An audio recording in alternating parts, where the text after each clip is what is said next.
मेरे मित्र तुम क्यों रोते हो? इतनी क्या तकलीफ आ गई कि रोना पड़ रहा है, वो भी संसार के सामने? बहुत तकलीफ होती है जब लोग संसार के सामने रोते हैं।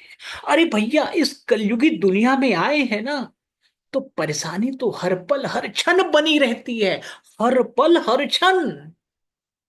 लेकिन कहते हैं ना, ये जो परेशानी होती है, ये होती क्या है? हमारे खुद के द्वारा बनाया गया तंत्र। हमने खुद बनाई है परेशानी। ये परेशानी बाहर से कभी नहीं आती, क्योंकि ये मेरी गोविंद की दुनिया है, मेरे कृष्ण मेरे गोविंद की दुनिया है। उन्होंने दुनिया बनाया है, बड़ी खूबसूरत सुख शांति समृद्धि वाली दुनिया बनाई है। सत्यचित आनंद है भैया वो। हर पल हर क्षण आनंद बरसाता है संसार पे। ये जो परेशानी आती है, वो हमारे खुद के द्वारा किए गए कर्म होते हैं। कहते हैं जैसा कर्म करोगे वैसा फल मिलेगा। जैसा बीज लगाओगे वैसा पेड़ निकलेगा और वैसे उसका फल आएगा।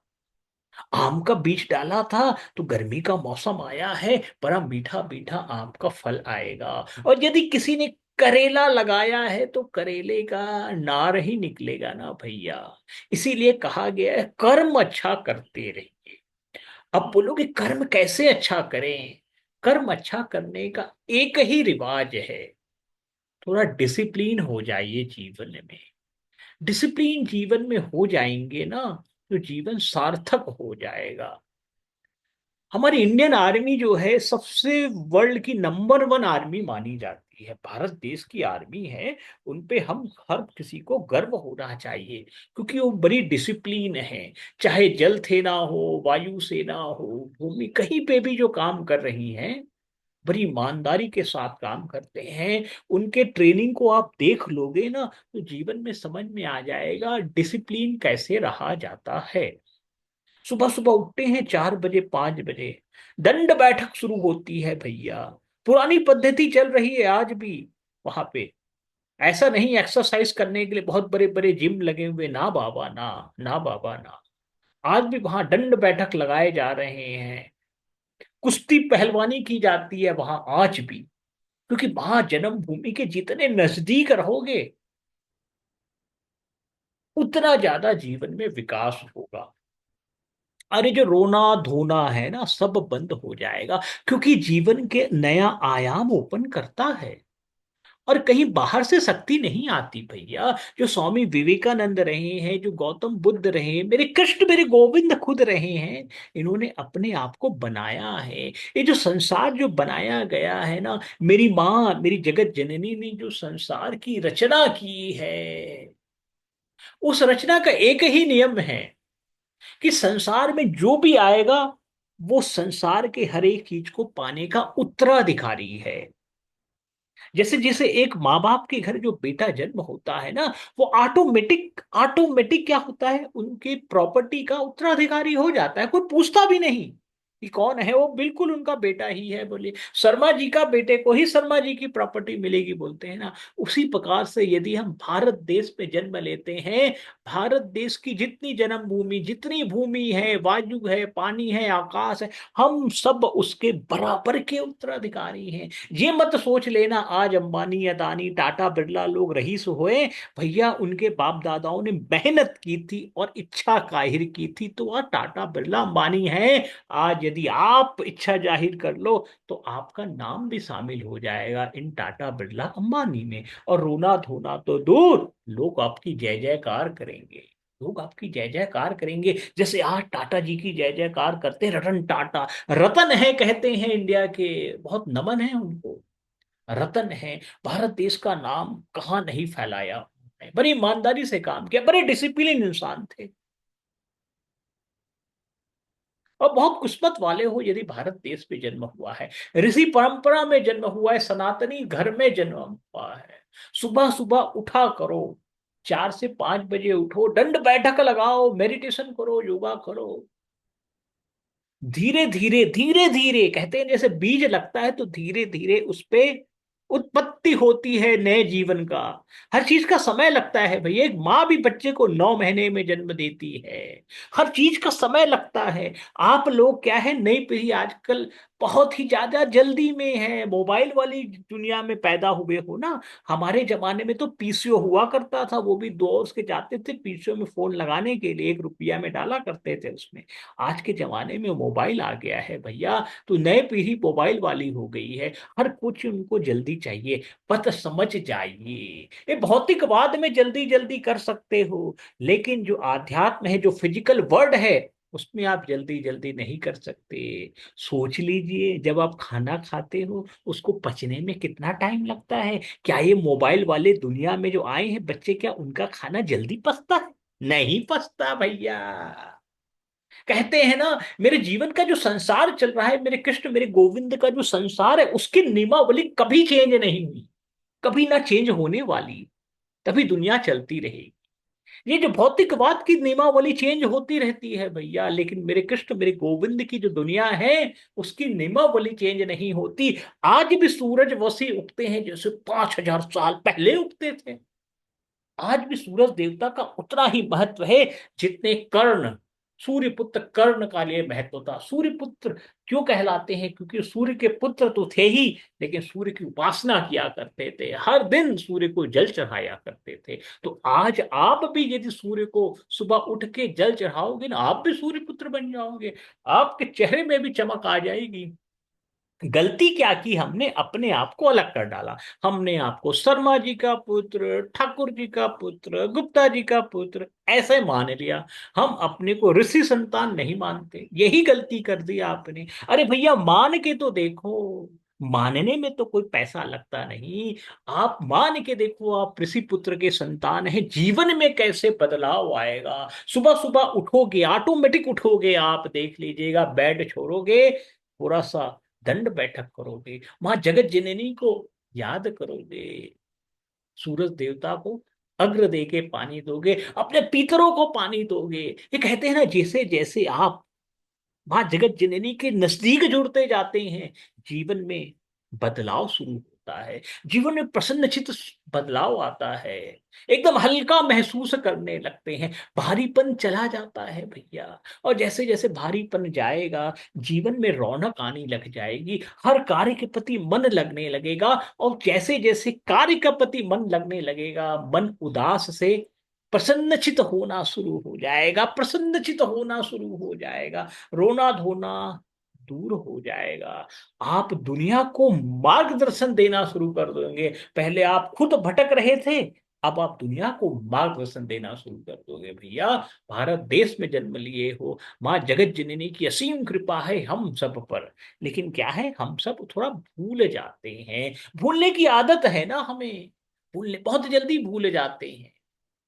ये भी भूल गए हैं हम किसकी संतान हैं। वो छोटे मोटे सरनेम लगा के घूम रहे हैं, उसी में अहंकार पाल रहे हैं। बहुत अभिमान पार लिया है सरनेम लगा के, मैं गुप्ता जी हूं, मैं अग्रवाल जी हूं, मैं ठाकुर जी हूं करके। अरे भैया, ये बहुत छोटे मोटे टाइटिल हैं, बहुत छोटे मोटे टाइटिल हैं। हम सब ऋषि संतान हैं। ऋषियों की टाइटिल लगा के तो देखिए, मन में टाइटिल लगा के तो देखिए, जीवन में बहुत बदलाव आएगा। मेरे कृष्ण मेरे गोविंद की कृपा हर पल हर क्षण बरस रही है। मान के तो देखो, स्वीकार करके तो देखो, अपना के तो देखो, मेरे गोविंद खरे हैं, हर पल हर क्षण निहार रहे हैं हम सबको। हर पल हर क्षण निहार रहे हैं हम सबको। वो कहते हैं ना, मैया, जैसे मैया को निहारते थे मेरे गोविंद हर पल हर क्षण। जब आए थे 5,000 साल पहले ना, मेरी मैया से बहुत प्यार किया करते थे। उनको मालूम था मेरी मैया जानती है सबसे प्यारा पुत्र हूँ। बहुत दिनों के बाद पैदा हुआ है ना, मैया के कोख में आया है, वो भी ऐसा लाल आया है कि सारा संसार के कुछ लोग हैं ना उसके पीछे पड़ गए हैं भैया। बहुत राक्षस आते थे मेरे कृष्ण मेरे गोविंद को सताने के लिए। मेरे कृष्ण मेरे गोविंद तो कभी परेशान नहीं होते थे, लेकिन मैया बहुत परेशान हो जाती थी, क्योंकि मैया कृष्ण गोविंद से बहुत स्नेह करती थी। और जब भी हम जिससे स्नेह करना शुरू कर देते हैं ना, भय पैदा हो जाता है। इसीलिए कहा गया है अति स्नेह से बचना चाहिए, ममता से, अति ममत्व से बचना चाहिए। वो हमें हमेशा कमजोर कर देता है। धृष्ट राष्ट्र की भी यही हालत थी। जब दुर्योधन का जन्म हुआ, सारे ऋषि संतानों ने बोल दिया, ऋषियों ने बोल दिया कि ऐसे गंदे समय में पैदा हुआ है, पूरे खानदान को समाप्त करके रख देगा। आज भी समय है, इसे पानी में बहा दीजिए, जंगल में छोड़ आइए। और ऐसा किया भी, जंगल में छोड़ आए थे दुर्योधन को। लेकिन धृतराष्ट्र जो अंधा है, ममत्व में डूबा हुआ है, अंधा होते हुए भी रात को जंगल चला गया, फिर से वापस ले आया है, उस दुर्योधन को ले आया है। ये ममत्व ही तो है जो कौरवों को बदनाम करके रख दिया। आज कौरवों को कोई पूछता भी नहीं, दुर्योधन नाम कोई रखता भी नहीं भैया। इसीलिए कहा गया है अति ममत्व से बचो। जब भी अति ममत्व आ जाए तो आप समझ जाना आप कौरव की सेना तैयार कर रहे हो भैया। ममत्व से बचा करो। मेरी मैया ने भी ममत्व किया है कृष्ण गोविंद के साथ, इसीलिए हर पल हर क्षण मेरे कृष्ण गोविंद है मैया की परीक्षा लेते रहते हैं, उनको बताते रहते हैं मैया मेरा जन्म संसार के लिए हुआ है, संसार में धर्म स्थापना के लिए हुआ है। इसीलिए मेरे गोविंद जब 8 बरस के होते हैं चले जाते हैं मथुरा, चले जाते हैं वृंदावन छोड़ के मथुरा चले गए हैं, कंस का वध किया है। क्योंकि कर्मयोगी बनना है भैया। और कर्मयोगी बनने के लिए कितने भी अच्छे रिश्ते हों, चाहे वो मैया ही हो, उनको छोड़ना पड़ता है। क्योंकि कहता है फिजिकल बात से तो कोई जुड़ा ही नहीं, हर कोई आत्म तत्व से जुड़ा हुआ है। आप कहीं भी बैठे हुए अपनी माँ के लिए अच्छी कामना कर सकते हैं, उनके उज्जवल भविष्य की कामना कर सकते हैं, उनके हेल्थ की कामना कर सकते हैं। वही चिपके रहने की जरूरत नहीं है। जहां चिपकोगे वहां ममत्व आ जाएगा, आपको आलसी बना देगा, आपको डरपोक बना देगा, फिर रोने लग जाओगे। कर्मयोगी बनना है तो घर छोड़ना ही होगा, ममत्व छोड़ना ही होगा।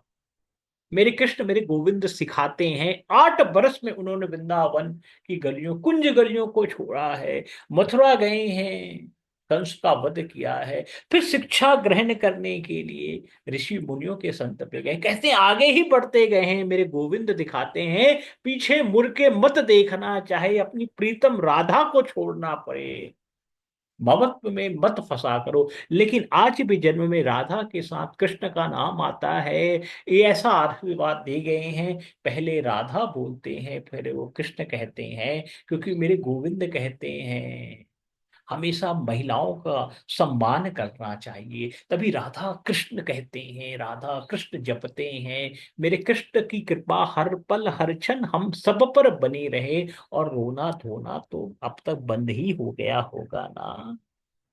और नहीं तो इस वीडियो को 2-3 बार देख लेना, मेरे कृष्ण मेरे गोविंद की कृपा डबल तिबल आ जाएगी भैया। रोना धोना तो छोड़ो, आप दोनों को अच्छी शिक्षा आप देना शुरू कर दोगे। क्योंकि यही तो कृपा है मेरे कृष्ण मेरे गोविंद की। वो आकर्षण है, बहुत बड़ा मैग्नेट है, सबको चिपका लेता है भैया, सबको चिपका लेता है। और जितने निर्बल है ना उसको तो ज्यादा अच्छे से रखता है। इसीलिए कहते हैं मेरे कृष्ण मेरे गोविंद को जब भी याद करो, एकदम बच्चे होके याद करो, समर्पित होके याद करो, सारे अभिमान को त्याग दो। जितने टाइटल है, चाहे आप जज हो, चीफ मिनिस्टर हो, प्राइम मिनिस्टर, कलेक्टर, सब टाइटल त्याग दिया करो और मेरे कृष्ण मेरे गोविंद के पास बैठ जाया करो। 2 पल बैठ जाया करो, ऐसे बैठो जैसे आप उनके सबसे नन्हे मुन्ने बालक हो। चाहे एज कुछ भी हो, बैठ जाओ उनके, बड़े खुश होंगे वो, लार करेंगे, बहुत प्यार करेंगे। जितनी संकट है, जितने कष्ट हैं, सबको हर लेते हैं भैया। वो हरिया है, हर लेता है, वो रसिया है, रस से भर देता है जीवन को। रसिया है भैया, जीवन को रस से भर देता है। तो रोना धोना छोड़ो और मेरे कृष्ण मेरे गोविंद को याद किया करो। हर पल हर क्षण हम सब पर राधा रानी की असीम कृपा बनी रहे। जय जय श्री कृष्णा, जय जय श्री राधे राधे राधे राधे।